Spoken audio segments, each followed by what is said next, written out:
आज श्रावणी सोमवार आहे, त्यामुळे चपात्याचं पीठ भिजवून घेते। आता हे स्वयंपाक माझी आई करते, त्यामुळे मला काय व्हिडिओज घ्यायचं काम आहे फक्त। थोडं पाणी, आधी मीठ घातलंय थोडंसं, आणि जेवढे माणसं आहेत तेवढे चपातीचं पीठ घेतलंय, थोडंसं मीठ घातलंय आणि थोडं पाणी करून भिजवून ठेवायचं एक 10 ते 15 मिनिटासाठी। तुम्हाला भिजवल्यानंतर दाखवते आता पीठ।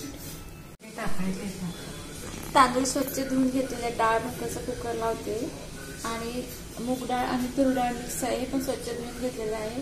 इकडे कुकरमध्ये थोडी लिंबाची पोट टाकणार आहे, कारण कुकर स्वच्छ राहतं, त्याच्यामुळे काळा हातून होत नाही बिलकुल। डाळीमध्ये थोडंसं टोमॅटो चिरून टाकणार आहे आणि हळद, थोडंसं तेल आणि हिंग घालणार आहे आणि हे डाळ आणि भात कुकरला लावून घेणार।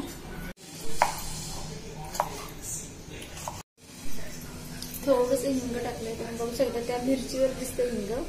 आणि हे वरण करायचंय, तिखट वरण करायचं, त्यामुळे ओली मिरची टाकलेली आहे। मेथीची भाजी आज आहे, उपवास आहे, त्यामुळे पालेभाजी करणार आहे। मेथीची भाजी आधी थोड्या वेळाने भिजत ठेवायची, म्हणजे सगळी माती नितळते आणि 3 ते 4 पाण्याने स्वच्छ धुवून घ्यायची। अजून स्वच्छ धुवायची, अजून 2 वेळा धुवून काढायचे। मग तुम्हाला दाखवते स्वच्छ धुतल्यानंतर आणखी।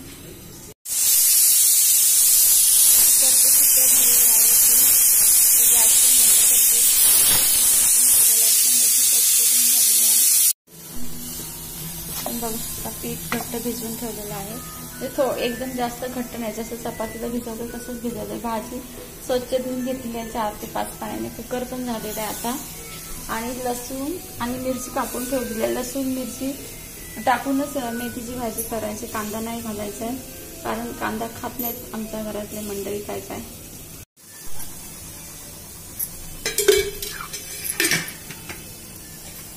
तेल घातलेलं आहे 3 चमचे, थोडी भाजी जास्त आहे त्यामुळे थोडं जास्त तेल घातलेलं आहे। आणि आता गरम झालं की आधी लसूण घालणार आणि मग मिरच्या घालणार, मग भाजी, थोडंसं मीठ आणि शेंगदाण्याचा कूट घालून भाजी करणार आहे। मिरची आणि लसूण चांगले थोडंसं लालसर कलर आला की मेथीची भाजी घालायची।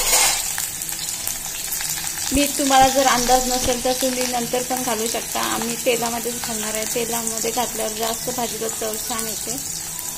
आता भाजी घालते,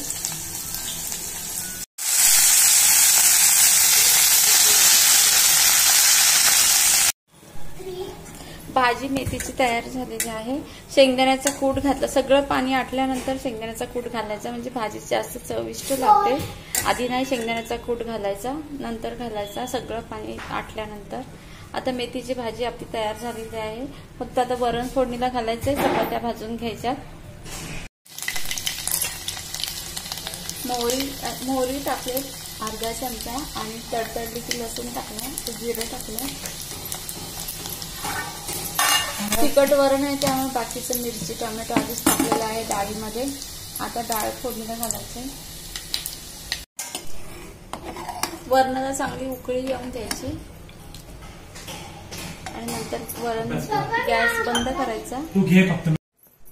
कढीपत्त्याचं झाड गार्डन मध्ये आहे, त्यामुळे एक कढीपत्त्याचं हे घेतलेलं आहे तोडून डाळीसाठी। चपातीला आतून तेल लावून आईने लाटून घेतलेली आहे, आता भाजून घेते। आईची आमची चपाती किती पातळ असते आणि एकदम नरम राहते, जरी सकाळी केली तरी संध्याकाळी नरम असते एकदम चपाती। आई आमची आणि चपाती लाटण्यात एक्सपर्ट आहे। नैवेद्याचं ताट तयार झालेलं आहे, चपाती, शिरा, मेथीची भाजी, वरण, भात। आता दिवा लावून झालेला आहे, सांजेची वेळ झाली, दिवा लावला देवाला, आता नैवेद्य दाखवून घ्यायचं। तुळशीला दिवा लावून झालेला आहे आणि आता आम्ही उपवास सोडणार आहे। आज पण गुलाबाचं फूल किती सुंदर आलेलं आहे। आजचं तुम्हाला जर श्रावणी सोमवारचं जर आवडलं असेल उपवासाचं ताट, तर माझ्या चॅनलला सबस्क्राईब करा, लाईक करा, कमेंट्स करा। बाय, काळजी घ्या।